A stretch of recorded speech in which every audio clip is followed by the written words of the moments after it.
understanding the ethnic and religious commonalities and differences in the state or the region that used to be Yugoslavia can be quite confusing. But I want to do in this video is try to give a primer on it. It's really key to understanding some of the triggers of World War I and to obviously understand the breakup of Yugoslavia, which was quite ugly during the fall of communism in the late 80s and early 90s. So first of all, it's a good idea to just understand where the word Yugoslavia comes from. It's literally referring to the southern Slavic states. So Yugo is referring to southern, and Slavia, we're talking about the Slavic states. When people talk about Slavic languages, they're talking about the languages that are spoken in this region, but also much of Eastern Europe and in what is now Russia.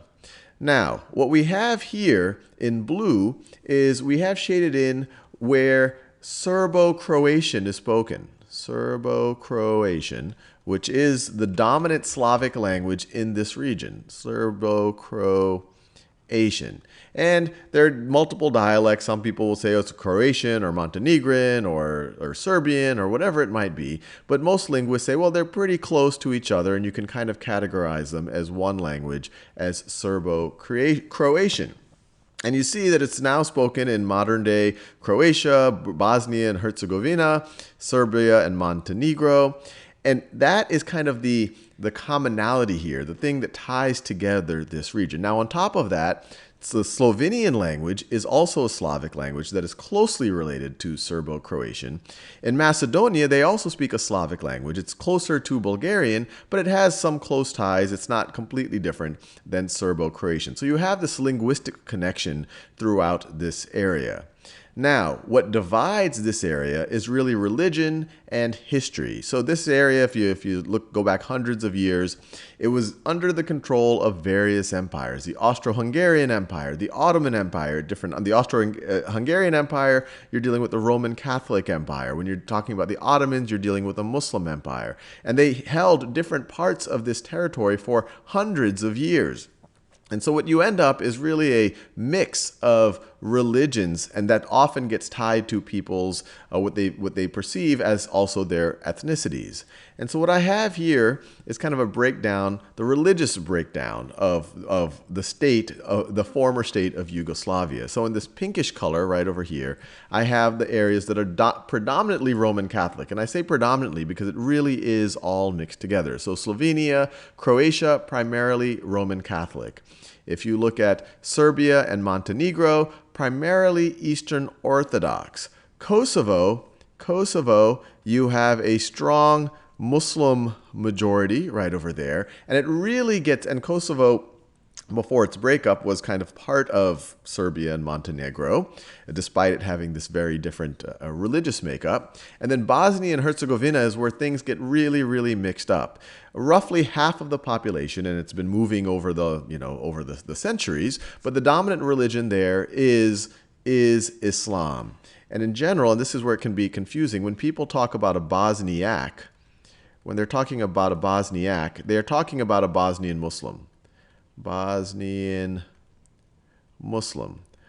But Bosnia and Herzegovina also has significant fractions of Serbs who are Eastern Orthodox, so that's why I put the brown here as well. It's about a third of the population. And it also has a pretty sizable Roman Catholic population, or we could say Bosnian Croats. So just to be clear here, it can be very confusing even when you hear history of it or when you heard it on the news. I remember in the 90s hearing this on the news and getting very confused. If someone's referring to a Bosnian Muslim or a Bosniak, that's a Muslim living in Bosnia. That's what they tend to be referring to. If they say a Bosnian Croat, this would be a ethnically Croat who is living in Bosnia, and it would tend to be Roman Catholic. And then if you have a Bosnian Serb, this is someone who ethnically identifies themselves as a Serbian or as a Serb who lives in Bosnia and Herzegovina, but is probably going to be Eastern Orthodox. So you can imagine you have these strong linguistic and even kind of ethnic ties, but at some point, because of the because of the religion and dialect changes, there's also kind of significant amount of differences here, especially when things got ugly as you have the fall of communism. So hopefully this lays the groundwork of the commonalities and the differences here. And it'll help us understand what got us into World War I, or at least what triggered World War I, and also some of the ugliness that was seen in the early 90s.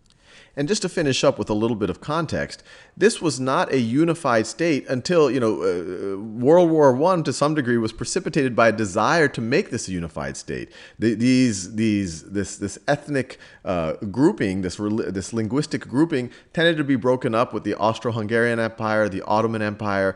Entering into World War I, you started to have the decline of the Ottoman Empire, which started to allow these people to start to have more energy behind their desire to form a unified state. World War I was essentially the catalyst that allowed the state of Yugoslavia to unify, and in different forms it stayed unified until the fall of communism. And even though it was a socialist state, a communist state during the Cold War, it actually always had a kind of a strange and distant relationship with the Soviet Union. But after the fall of communism, that was kind of holding it together, especially these religious differences, frankly, and these ethnic and religious differences broke it apart.